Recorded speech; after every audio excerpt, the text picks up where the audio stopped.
opinar. ¿Qué tal? ¿Cómo están? Qué gusto que nos acompañen lunes. Y bueno, ya está esta mesa completa para entrarle al tema de Para Opinar. Temas interesantes esta tarde-noche. Y como siempre es un gusto darle la bienvenida a Eduardo Torreblanca, Eduardo Manzanares y Raúl Frías Lucio. ¿Cómo estás? Un gusto saludarles. Buenas tardes. Gracias, Paco. Hola, hola. Gracias, Hola, gracias. buenas tardes, Raúl. Paco. Y sin más preámbulos, vámonos con los temas, ¿no? Interesante, polémico lo que ocurrió este fin de semana en la gira allá por Badiraguato del presidente.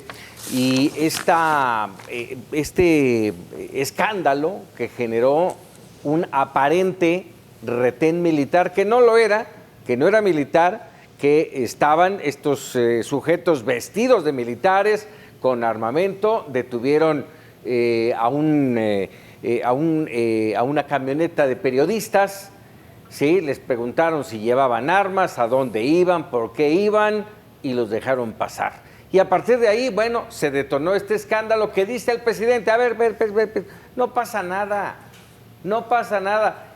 ¿Qué tanto escándalo por un retén? Nunca negó el presidente que no fueran militares. Se preocupó más por decir, es un escándalo de los neoliberales. A ver, señor presidente, nos preocupa usted, para empezar. ¿Quién está cuidando al presidente? Y ha detonado muchas cosas esto que pasó el fin de semana. Raúl Frías. A ver, si fuera un hecho aislado, un hecho que no tenga otros antecedentes, Paco, yo diría que, bueno, sería un asunto de llamar la atención, donde, bueno, primero habría que verificar que sí pasó, que ese retén sí existió, ¿de acuerdo? Porque primero como que lo negó el presidente, luego ya señaló pues que no pasó nada. Hoy el gobernador señaló que efectivamente sí hubo un retén y que incluso se está investigando y ya están persiguiendo a los responsables. Ya hay 4 Entonces, detenidos. a mí me parece, así es, me parece que hay un tema delicado en esto que pone sobre la mesa. A ver, no es la primera vez que en este gobierno se tiene, digamos, este coqueteo, por llamarle de una forma decente, este guiño, un guiño que hay hacia el crimen organizado y concretamente contra el cártel de Sinaloa. Sí, eso de alguna forma me llama. Recordemos, y vámonos un poquito al pasado, recordemos el saludo del presidente a la mamá del Chapo Guzmán, recordemos el operativo suspendido en el tema de Ovidio Guzmán, allá mismo en Culiacán. No olvidemos los dichos del presidente en el sentido de que los criminales también hay que defenderlos, también hay que protegerles la vida.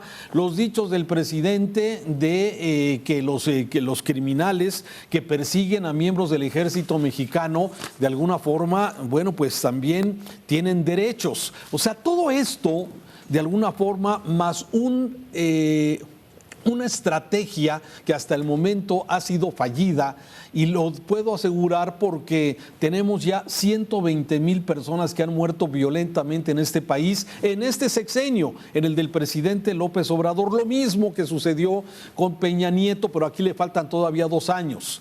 Y esto de alguna forma no mejora. El tema de los desaparecidos, 100,000 desaparecidos, no todos de este sexenio, pero es el acumulado, Paco, que venimos arrastrando. Sí, lo que hemos observado en este estado fallido que es Zacatecas, donde no hay cabeza, no hay autoridad, no hay nadie que meta orden, la gente la están asesinando, y continuamente nos reporta nuestro corresponsal del Mega Noticias que esta situación es grave. Y así sumas Michoacán, y así sumas lo que hemos visto ahora en esta gira del presidente, donde queda en evidencia que hay grupos del crimen organizado que controlan, son la autoridad, son los que mandan en esta zona, y que, bueno, se encontraron a este combi o a este vehículo de reporteros, y que, bueno, deja en evidencia lo que se ha dicho, que hay zonas que el crimen controla, no la autoridad.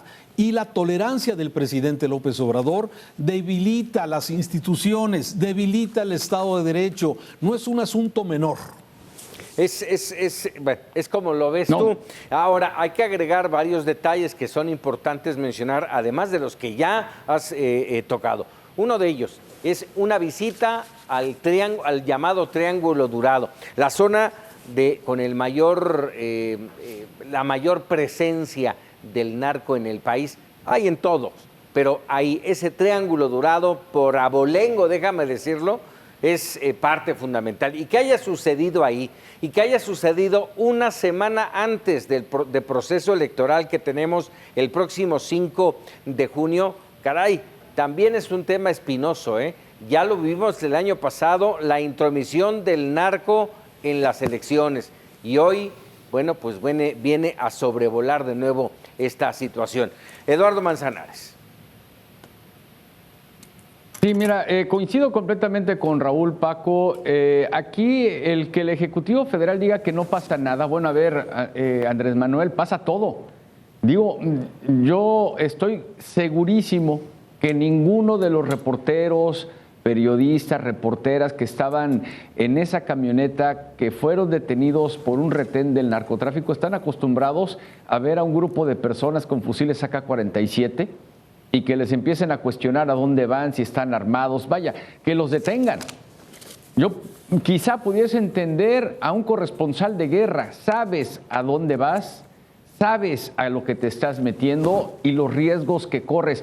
Aquí vas a cubrir una visita del presidente de México y que seas testigo, pero que aparte seas víctima de ese tipo de situaciones, desde mi punto de vista, es muy riesgoso y pasa todo. No es que no pase nada. Y esta forma de minimizar de Andrés Manuel López Obrador los temas que le pudiesen llegar a afectar directamente en su discurso de abatir la delincuencia con base en el ataque a las causas, que me disculpe, pero las causas no las ha atacado ni en lo más mínimo.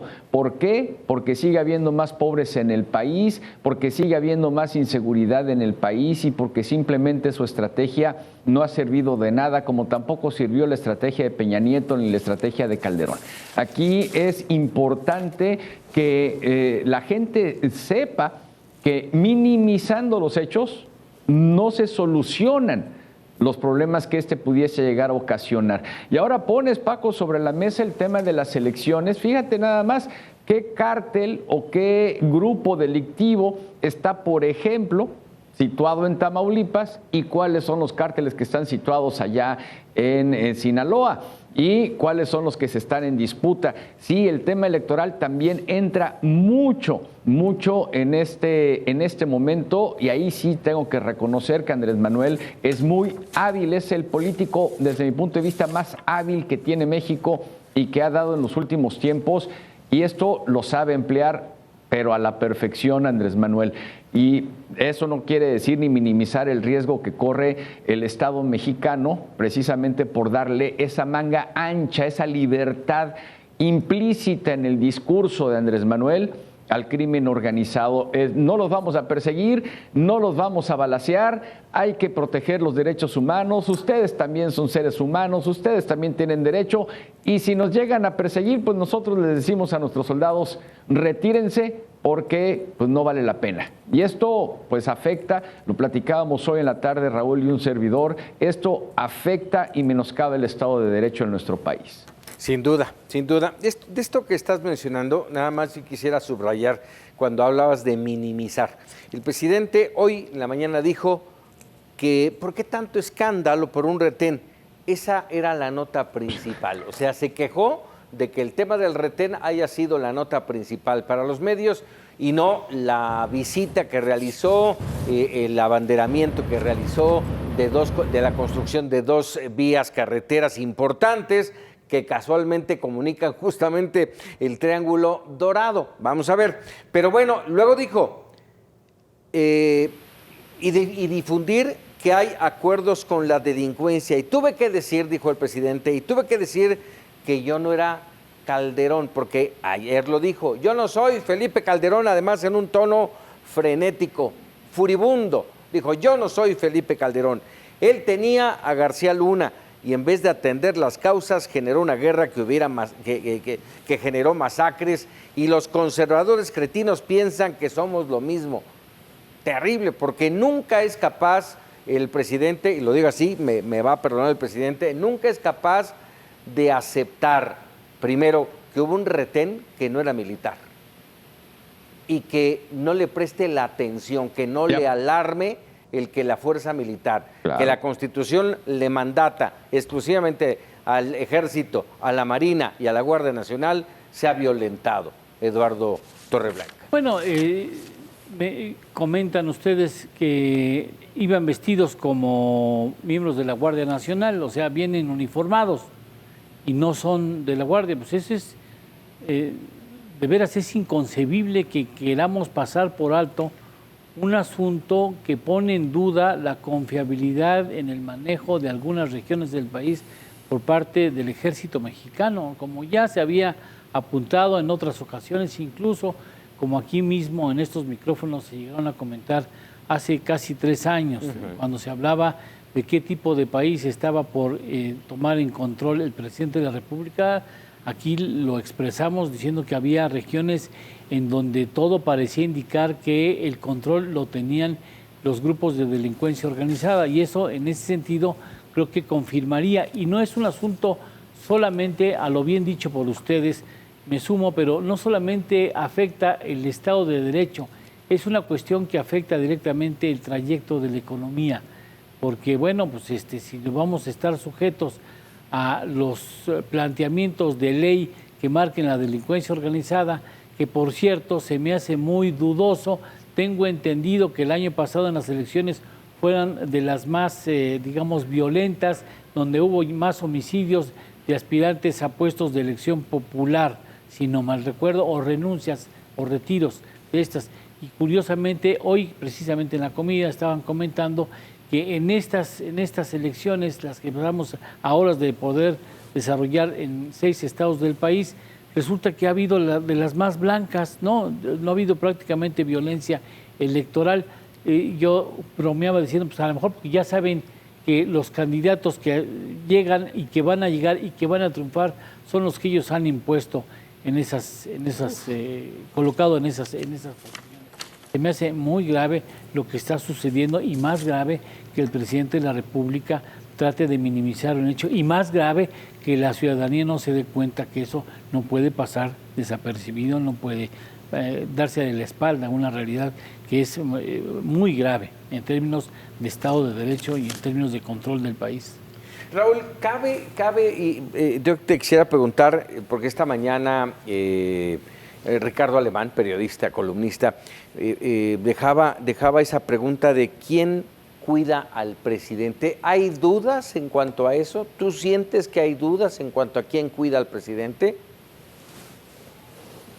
Mira, no tengo ningún elemento ni ninguna prueba para poder asegurar esto, pero sí llama la atención que una gira del presidente a Sinaloa o a este Triángulo Dorado, de alguna forma, el presidente, aunque no lo hizo por tierra, en esa ocasión lo hizo vía aérea, sí de alguna forma pareciera que está tranquilo, porque pareciera que hay un acuerdo de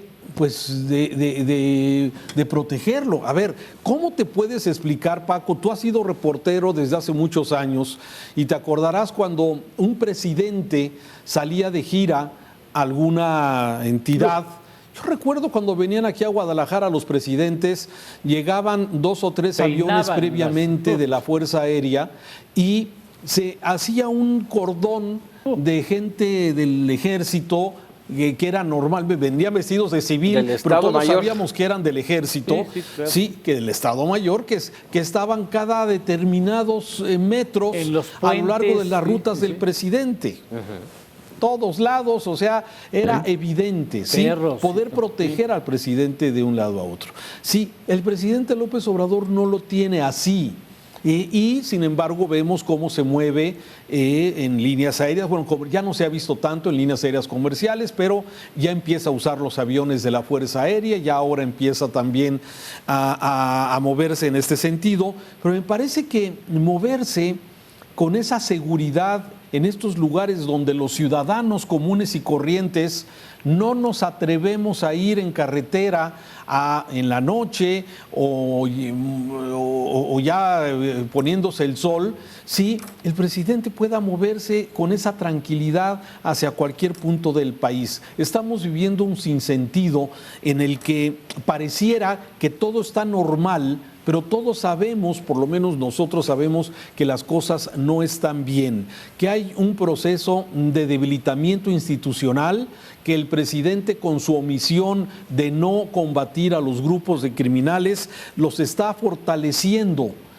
simplemente con la omisión de no actuar. Y esto me parece que lo hemos estado viendo. Vimos allá en Nueva Italia, Michoacán, cómo salían corriendo los elementos del ejército perseguidos por una banda de hombres civiles armados.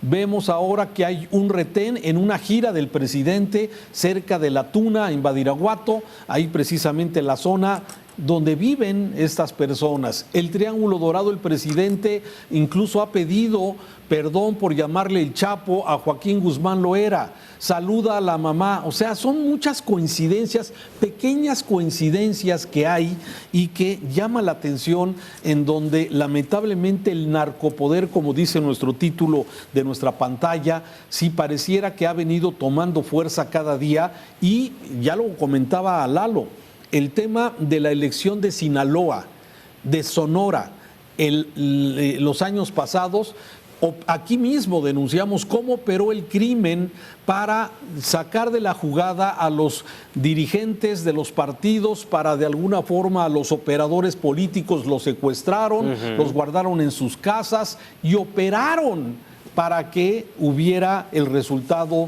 que se esperaba por parte de los candidatos de Morena. Entonces, es delicado lo que está sucediendo en este sentido y sí, me parece que hay un debilitamiento en general, que pareciera que no pasa nada, pero para mí es sumamente preocupante lo que está ocurriendo con el narcopoder creciendo y a instituciones debilitadas que desde la misma atril presidencial se le están pues quitando alientos al ejército, a la marina, que eran los que podían de alguna forma combatir a los criminales. Oye, déjame, tocamos hace rato el tema de Felipe Calderón y vamos, como dicen por ahí, de repente pareciera que nada nos embona, nada nos hace, nada nos llena. Y es que con Felipe Calderón se destapó esta guerra, que los resultados fueron lamentables, funestos, y no terminó por acabar ni siquiera un ápice el tema del crimen organizado y el narcotráfico, sino por el contrario, pareciera que aquello, ¡fum!, se expandió de tal manera que es ahora incontrolable. Ya lo era desde aquel entonces. Ahora la política aparentemente, y lo subrayo, ha cambiado. Sigue la enorme militarización del país, pero acotados a no hacer absolutamente nada. Simples observadores. ¿Cuál va a ser el resultado hasta hoy? En 3 años, yo me atrevería a decir que es nulo. ¿Qué va a pasar en estos 2 años y fracción que quedan, Eduardo Manzanares?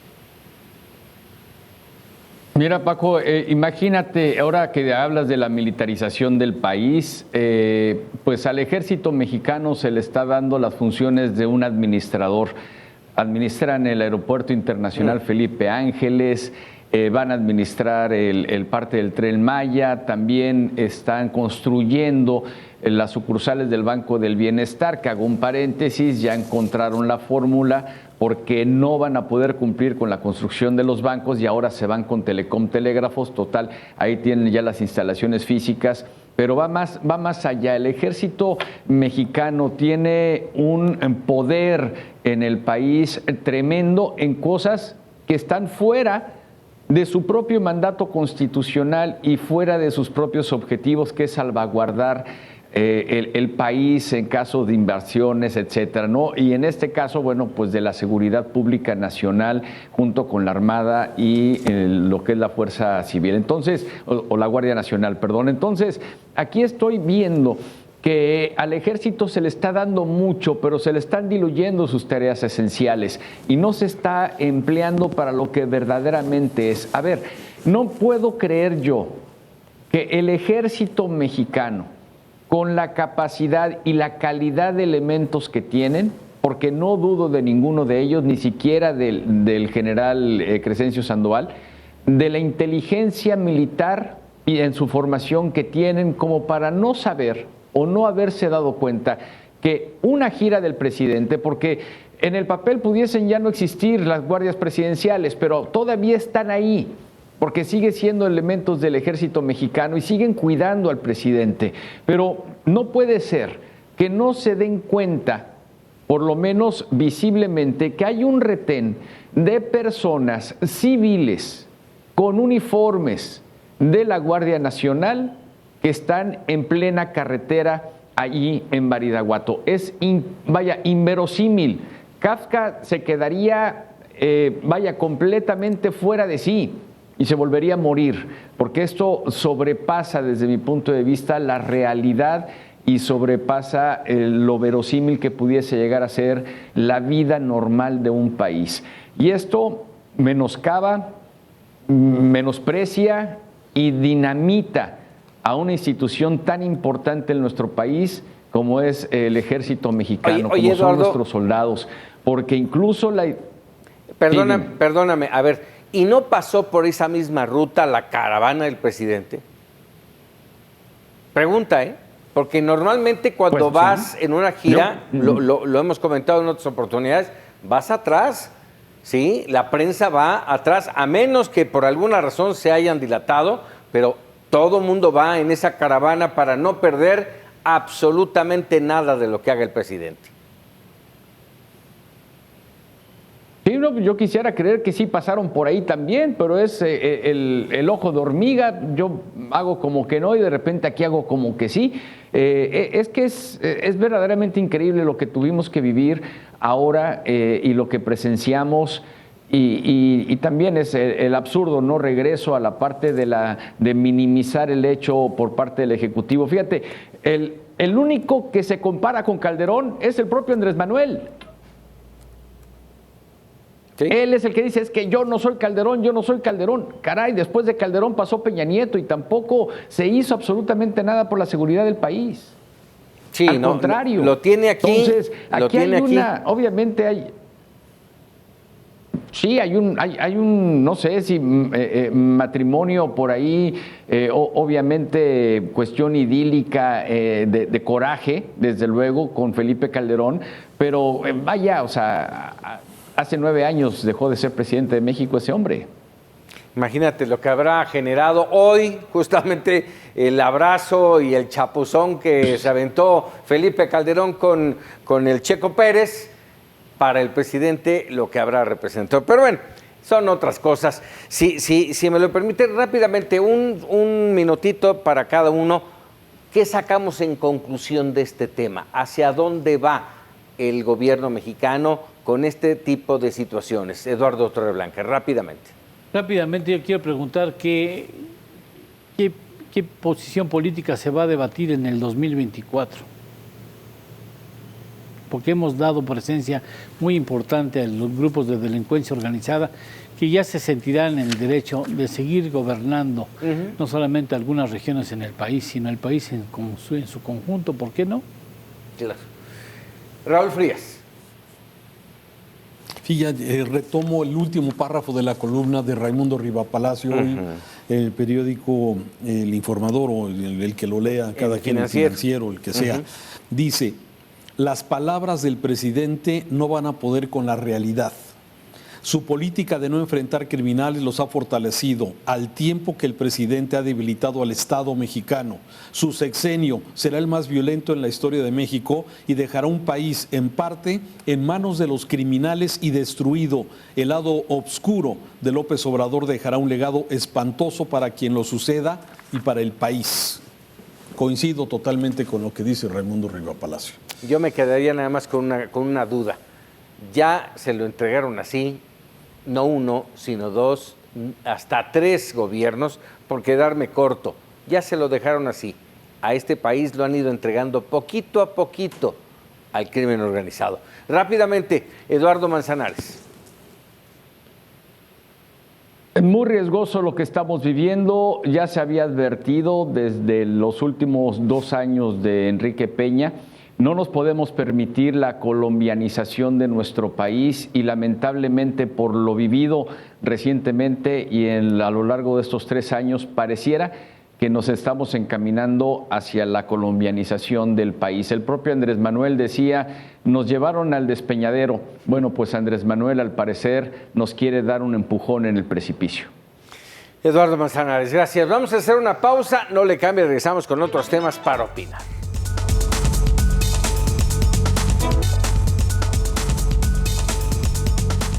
Ya estamos de regreso para opinar y bueno, hace un momento hablábamos del tema electoral, de la intromisión de la violencia política generada por los cárteles del narcotráfico, por la delincuencia organizada. Bueno, estamos prácticamente a una semana, el próximo 5 de junio, del voto por México, el voto en 6 entidades del país: Aguascalientes, Durango, Hidalgo, Oaxaca, Quintana Roo y Tamaulipas. 6 entidades que cambiarán gobernador y con ello pintaría tal vez un rumbo a una nueva geopolítica mexicana. ¿Lo ven así, Eduardo Manzanares? Sí, podría cambiar, todo va a depender ahora ya de los votantes en cada una de estas entidades federativas. Al principio, el propio partido político Morena decía que iba a alcanzar obviamente pues todas las gubernaturas. 6 de 6. Y poco a poco, bueno, pues se han ido acomodando más o menos las fuerzas políticas. Desde mi punto de vista ahora podría quedarse Morena así con 3 de las gubernaturas. Todavía Tamaulipas está un poco competida, al igual que el estado de Oaxaca o incluso el propio estado de Hidalgo. Aquí los gobernadores priistas, tanto de Hidalgo como de Oaxaca, han jugado un papel muy importante, a veces como que jugándole a favor del propio partido político en el poder y a veces yéndose hacia los partidos políticos o la coalición que hayan realizado.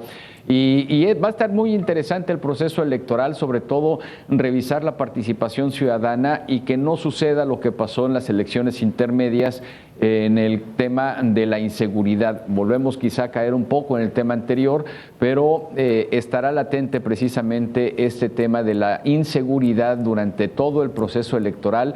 Ya el propio INE se declaró opuesto, al igual que los organismos públicos locales electorales en cada uno de estos estados, para poder llevar a cabo elecciones limpias, transparentes, pero sobre todo seguras. Y esto es lo más importante, ¿no? Que una contienda democrática que se viva de una manera tranquila, en paz, y que a final de cuentas sea lo que la sociedad o la población de cada uno de estos estados decida. Yo no soy de las personas que le dicen es que estás bien o estás mal por votar por X o por Y. Cada quien tiene sus propias convicciones y sus propios puntos de vista del por qué tomar una decisión al momento de cruzar una boleta electoral. Yo quizá lo único que digo es, bueno, toma en cuenta los pros, los contras, fuera de filias, fuera de fobias, y que hagamos lo que nos corresponde. Ir a votar por quien creamos que a final de cuentas va a mejorar las cosas en nuestra entidad o en nuestro municipio. Al menos eso esperamos. Oye, me llamó poderosamente la atención la selección de entidades en donde marcaste como favorito a Morena. Déjame, no los mencionaste tal cual, pero así lo dejaste entrever. Favorito Morena, casi asegurado, Aguascalientes, Durango y Quintana Roo. Me llama la atención porque para muchos, entre ellos yo, Aguascalientes y Durango no está decidido. Tamaulipas, como bien mencionaste, tampoco está decidido, pero Hidalgo, Oaxaca, Quintana Roo, bueno, puede ser que sean esas 3 que tú mencionas. Raúl Frías, no sé si compartas esta opinión. No, fíjate que no. Tiene razón Eduardo Manzanares en que la población es la que va a decidir el próximo día 5 de junio. Claro. Eso, desde luego, esperando que esto se desarrolle como normalmente lo conocemos. Sí, ahora, acuérdate que las encuestas, Paco, siempre son utilizadas como herramienta electoral.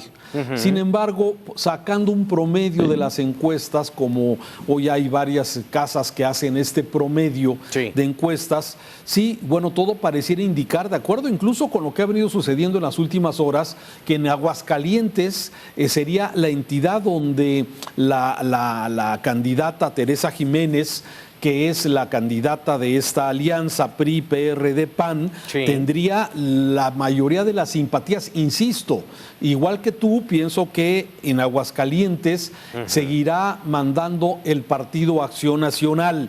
Sí, la Nora Rubalcaba, que es la candidata de Morena, sí, trae, bueno, más o menos 10 puntos abajo, de acuerdo a estas encuestas. A ver, aclaro, las encuestas son tomadas como herramienta electoral, por eso hay que ser muy cuidadosos con este tema de las encuestas. Pero bueno, de los 6 entidades, me parece que serían 2 las que pudiera tener la oposición a Morena la posibilidad. Aguascalientes y Durango, con este candidato que Esteban Villegas, que de alguna forma ha levantado simpatías importantes allá en el estado de Durango, mientras que Alma Marina Vitela, ella que vive en la zona, digamos, pegada a Coahuila de Durango, sí, bueno, pues va también con muy buena simpatía hacia esa parte del estado. Entonces me parece que Durango está cerradón, ya veremos lo que va a suceder el próximo 5 de junio. Ahora, no es una elección de mucho interés nacional, Paco.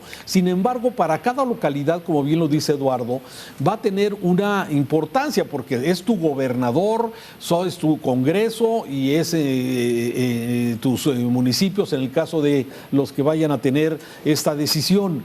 Y hay que recordar que también ya ha habido descalabros de Morena. Ya no es el Morena que tuvimos hace 2 años. Me parece que Morena ha venido entre las broncas internas, entre los problemas que hay entre los diferentes candidatos y desde luego lo que es la parte interna de Morena no ha acabado de cuajar. Entonces yo estoy con expectativa.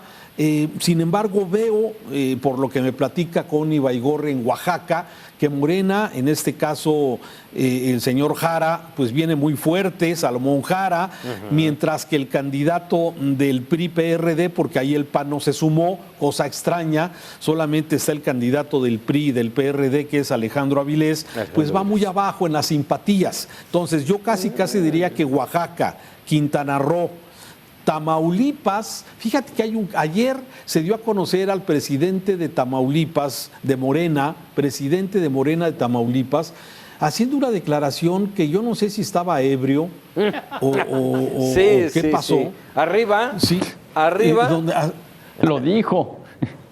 El cártel del Golfo, o arriba el cártel no sé cuál, del Golfo. Sí, putos, sí. Entonces, a ver, ¿de qué estamos hablando? ¿Qué nivel de políticos tenemos? A ver, no es novedad, o sea, eso lo sabemos, pero este tipo de cosas, sí, son símbolos de que hay gente dentro de Morena y de otros partidos seguramente que piensan que las cosas están amarradas para ellos. Sin embargo, yo tendría duda. El caso sí merece, y si me permites más adelante hacer un comentario sobre el caso de Hidalgo. Hidalgo tiene una característica especial. Es la única entidad que no ha tenido alternancia en el poder, en donde el PRI ha venido gobernando en los últimos 70 años o no sé cuántos. Pero ya lo entregaron, y que no ha habido alternancia. Una entidad que ya entregaron. Hay consulados y embajadas pendientes de nombrar embajadores o cónsules. Así es que eso es lo que vamos a ver. Eso es exactamente que los muchos gobernadores seguramente están ya operando por la cola larga que tienen, por la lengua larga que tienen y que lógicamente pues mejor se van a un consulado, se van a una embajada. Así es que les llega la invitación. Pero, a ver, hay cosas que son interesantes de analizar en este sentido. Sin duda, muy interesantes. Eduardo Torreblanca, ¿cómo ves este juego? Pues ojalá, lo que externo como mexicanos, ojalá haya unas elecciones concurridas, pacíficas, que se haga expresar la voluntad de la ciudadanía y que resultante de esas votaciones lleguen personas realmente comprometidas con el bienestar del grupo popular que los eligió y de los que no lo eligieron también, porque finalmente a todos tendrán que gobernar. Y ojalá seamos nosotros equivocados al pensar que todo está arreglado anticipadamente. Ahora, sí, ese es lo interesante, lo que ha dicho Eduardo, lo que ha dicho Raúl, lo que tú mismo acabas de decir, es una decisión de cada uno de nosotros, electores mexicanos, quienes vamos a sufragar y vamos a decidir. Pero bueno, más allá de eso, ¿sí? Ya lo decía Raúl, a lo mejor no es tan importante para el país. Ojo, Muy importante. En este momento Morena detenta 16 gubernaturas. Si gana 3, se va a quedar con 19. Si gana 4, con 20. Y si hace esto que le llaman blanqueada, imagínense con 24 gubernaturas. Bueno. Faltando un año más, el año que entra vienen dos de las elecciones importantes, sin duda. Todas son importantes, pero esta por el tamaño, tan solo la del Estado de México, que es el próximo año, y es el camino al 2024. ¿Cómo ver todo este panorama, Eduardo? No, además ver las que podrían ser reformas constitucionales. Además. Aguas por ese lado, aguas en el Estado de México y sobre todo aguas en un asunto que no hemos tratado y supongo que en algún momento lo veremos en próximos programas, es la familia Morena es muy amplia. ¿Y en qué momento van a empezar a dirimir sus controversias y diferencias que indudablemente existen? Qué bonito lo dijiste, la familia Morena es muy amplia. Yo me hubiera referido a las tribus, antiguas tribus, ¿no?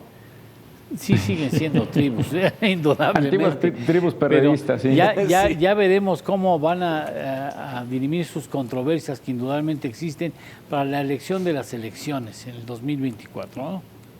Bueno, ya nada más porque el auditorio dice, ay, Paco Ramírez, cuando no está en contra de Morena, ya lo compara con el PRD. Déjenme nada más agregarle un poco más.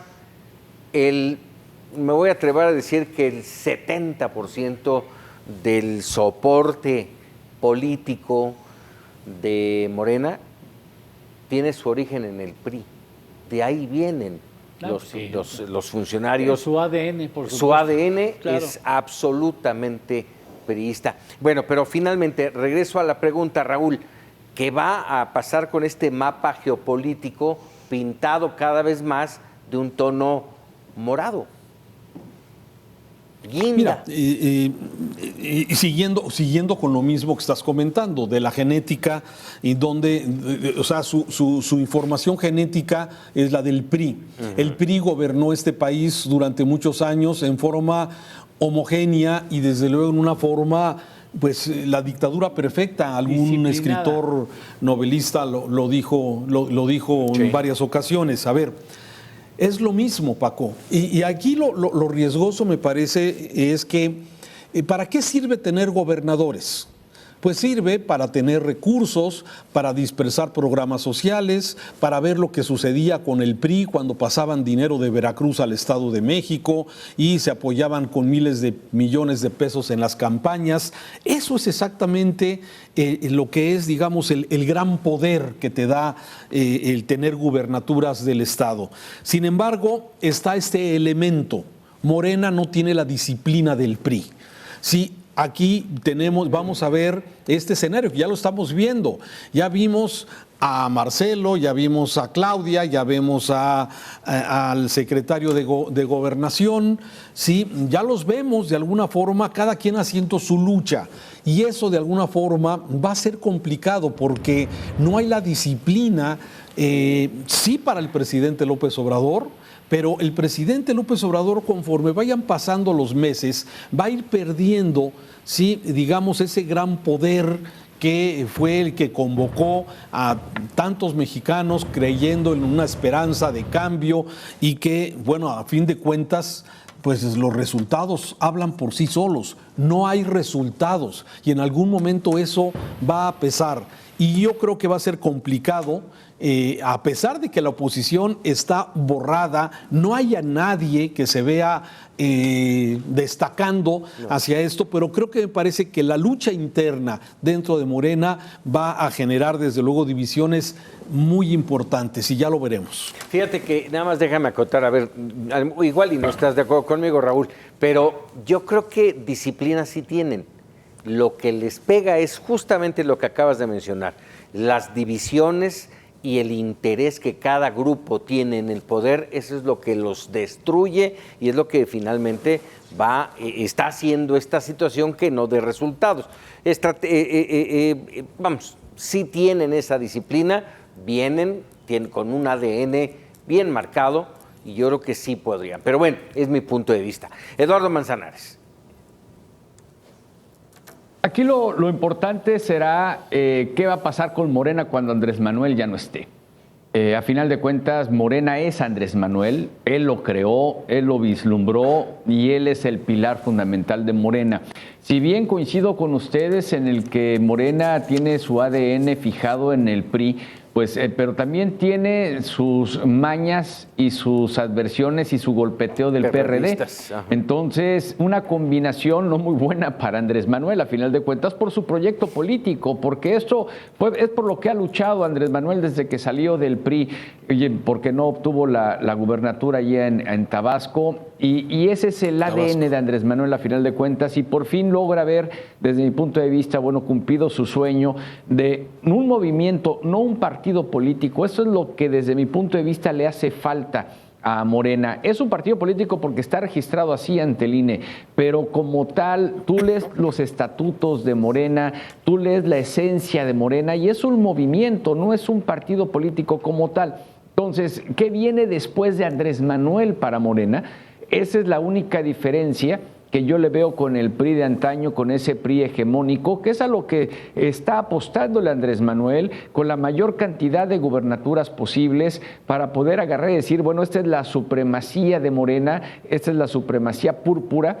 El problema es que no hay, como desde mi punto de vista, no hay una verdadera estrategia de sucesión testamentaria al interior del partido Morena, Eduardo, o del movimiento de Morena. Nada más rápidamente, para salirnos del tema y cerrar con este comentario. A ver, cuando dices ¿qué haría Morena sin Andrés Manuel?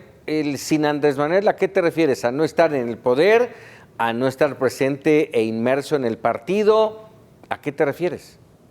Porque ahí va a estar. A no estar en el poder, a no estar en el poder, realmente, porque cuando pongan el nombre que quieran, vamos a suponer que gana la elección, llámese Claudia Sheinbaum, llámese Marcelo Ebrard, llámese quien sea, bueno, pero vamos a ponerle Claudia Sheinbaum. Claudia Sheinbaum tarde o temprano se va a poner la chamarra de presidenta. Y Andrés Manuel va a pasar a un segundo plano como expresidente. Tú ya fuiste, aunque le debas tu carrera política. ¿Quién sabe? No lo veo así, ¿eh? Porque el poder es el poder, Paco. El poder es el poder y a final de cuentas, ¿qué es lo que prevalece? Y todo dependerá también de la gente a la que se rodee. Bueno, pero esa es desde luego mi perspectiva, ¿no? A ver, Eduardo. Mira, va a seguir gobernando, porque ese es su proyecto personal, va a seguir gobernando desde el rancho que tiene, que por respeto al público no recuerdo su nombre. Bueno, pues así le pusieron. Desde ahí va a pretender seguir gobernando. Otro es el asunto de qué va a suceder con el rompimiento que es muy sano y regularmente sucede entre un presidente que inicia gestiones y el presidente anterior que se siente con derecho de seguir ejerciendo parte de la continuidad. Ese es otro tema. Bueno, vámonos rápidamente porque tenemos otro tema y aprovechando que tienes el uso de la palabra, Eduardo. A ver, el tema de la ocupación y el empleo en el país, el superpeso y el tema de la inversión, que va bien, aparentemente creo que va bien. Platícanos. Hay diversas formas de leer los números. Y en esa diversa forma de leer los números no podemos negar que el presidente tiene una forma muy amañada de ponerlos en favor de sus propios intereses y visiones. La inversión extranjera directa que se registra en el país viene fundamentalmente arraigada en dos operaciones. Uno es el rescate de Aeroméxico, donde por cierto los controladores de esa aerolínea bandera importante en el país pierden el control, y ahí estamos hablando, si no mal recuerdo, de poco más de 2.500 millones de dólares. Y por el otro lado, la compra, la alianza estratégica ya en efectivo que realizaron Univisión con Televisa, donde, si la memoria no me engaña, comprendía 4.500 millones de dólares, de los cuales 3.000 eran pagados en efectivo y el resto en acciones. Al menos esas dos me parece que son las que sesgan y hacen que este registro histórico de la inversión extranjera directa sea tan grande en términos históricamente altos, pero que tienen explicaciones como cuando en su momento se vendió una cervecera mexicana que resultó abrumadoramente espectacular el número, pero que finalmente estaba dominada por una sola operación, en este caso la venta de la cervecera mexicana. Bueno, aquí también hay otros factores que no hablan precisamente de recursos frescos, porque también la reinversión de utilidades cuentan como inversión extranjera directa, pero no son recursos frescos para nuevos proyectos. Ese es por el lado de la inversión extranjera durante el primer trimestre del año, ¿no? Respecto al superpeso. Respecto al superpeso, déjeme decirle a usted que hay una razón fundamental por la cual se está dando un abaratamiento del dólar, y nosotros que somos tan dados a ponerle etiquetas a las cosas y que da motivos para hablar del superpeso. Son dos factores. Uno que me parece fundamental es el hecho de que hay un diferencial de tasas de interés de valores gubernamentales que lo hace particularmente atractivo venirse a México a invertir en bonos gubernamentales. Por ejemplo, el bono gubernamental a 10 años por parte del gobierno mexicano está en estos momentos en 8.52, mientras que el equivalente en Estados Unidos está en 2.74. Hay una diferencia de 5.78 puntos porcentuales que explica el por qué estén llegando más recursos como inversión financiera a nuestro territorio, porque hay un diferencial importante. Llegan dólares y se pide el peso se fortalece, se debilita el dólar en nuestra economía. Eso es por un lado. Y por el otro, que me parece importante, es el hecho de que, bueno, hay una recomposición de la política monetaria en el mundo y finalmente nadie está reñido con la posibilidad de ganar más dinero en un país que, aunque no sea atractivo para la inversión productiva, pues puede ser un refugio interesante, porque finalmente un bono gubernamental difícilmente dejará de cumplirse en el caso de México, y por eso hay un atractivo fundamental. Pero ya si revisamos las cuentas de cómo está la tenencia de valores gubernamentales en manos extranjeras, le digo que desde el último día del mes de junio del 2018 había una mayor presencia de capitales financieros extranjeros en deuda gubernamental de la que hoy existe. Es decir, ha habido una salida, si a esas vamos, de 511.477 millones de pesos mexicanos, los que han salido. A la diferencia entre aquella posesión de deuda gubernamental mexicana en manos de extranjeros y la que hoy existe. A ver, como bien dice por ahí, todo depende del cristal con el que se mire. Ya hablamos de dos casos, se dice de una forma y la realidad nos la has marcado en este momento, Eduardo. Y te agrego uno más, recuperación de empleo, de ocupación y empleo. Sí, hay 128.3 millones de personas, a eso ascendió la población ocupada de 0.84%, que se ve bien, aunque no está a los niveles antes de pandemia. Me comprometo para la próxima ocasión con un poco más de tiempo, Paco, para demostrar que ha habido una menor presencia de trabajo ante el Instituto Mexicano del Seguro Social, de que estamos en niveles menores a los de la pandemia tenía en 2019 y de que la composición accionaria del complejo de trabajadores es menor hoy a la que existía en aquel entonces. Es decir, que se ha generado trabajo, sí se ha generado trabajo, estamos aún debajo de lo que teníamos en nivel de pandemia y con trabajos con menores ingresos y menores condiciones, digamos, peores condiciones de trabajo para los trabajadores. Es un asunto que valdría la pena señalar porque no estamos tan bien como algunas voces dicen. Así es. Eduardo Manzanares. Así es.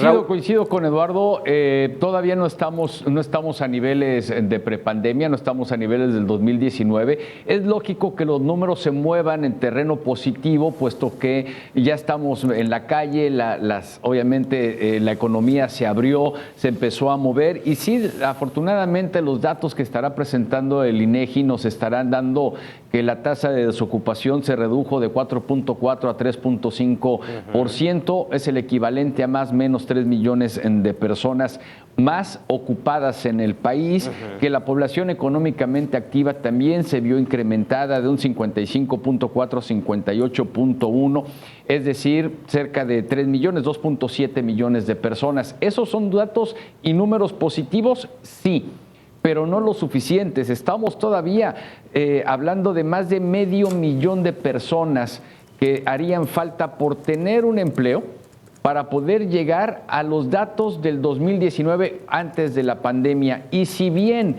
estas cifras, estos datos positivos de los que hablo, ¿no? de una ocupación del 5.8% y de una población económicamente activa del 4.8%, lamentablemente la informalidad también creció en 6.2%, que ese es el dato que opacaría a lo que acabo de decir y que se va a presentar. Insisto, quiere decir que de los 3.1 millones de personas que se ocuparon, 1.8 fueron a la economía informal. Y esto pues no pueden ser buenas noticias para la economía del país, a pesar de tener una buena disciplina fiscal, que eso lo tengo que reconocer de parte de la administración López Obradorista, que hay una disciplina fiscal buena, aunque parezca a algunos terrorífica o de terror. Sin embargo, los datos todavía no estamos. Hay que recordar que veníamos mal, veníamos bajando en el crecimiento económico y bajando en el número de empleos. La pandemia lo vino a recrudecer, pero muy difícilmente, desde mi punto de vista, terminaríamos el 2024 con las cifras del 2019. Raúl Frías. Fíjate, bueno, es muy interesante este análisis que nos da Eduardo, pero quería yo aprovechar el conocimiento de Torreblanca, como siempre, si habría, Davos, ¿para qué sirve Davos? Y de alguna forma la ausencia de México, Paco, o sea, ¿es importante o no es importante? Quería escuchar la voz de, si me permites, hacer este cuestionamiento a mi querido Eduardo Torreblanca. Es fundamental en un plano global la presencia de México en cualquier evento que implique el que se relacione y pueda jugar papel nuestro país en el escenario global. Un solo dato habla de la importancia que tiene Davos. Bueno, Margaret Thatcher, en una reunión de Davos, esperando el momento de una fotografía entre jefes de Estado y Gobierno, le sugiere a Carlos Salinas de Gortari que firme y busque un acuerdo de libre comercio con Estados Unidos. En una reunión de Davos surgió la idea de que tuviéramos el NAFTA, aquel que se firmó y que se puso en vigor en 1994. Bueno, la primera generación del acuerdo surge en una reunión de Davos, en un intermedio entre un diálogo de Margaret Thatcher con el presidente Salinas de Gortari. Y aquí le agregaría yo la pregunta, y es para los tres, ¿es la importancia de la presencia de México o la importancia de la presencia de México y su presidente? Porque puede ir cualquier, en este caso, puede ir el canciller mexicano a la reunión de la Cumbre de las Américas, pero es el presidente. ¿Cómo lo ven, Raúl?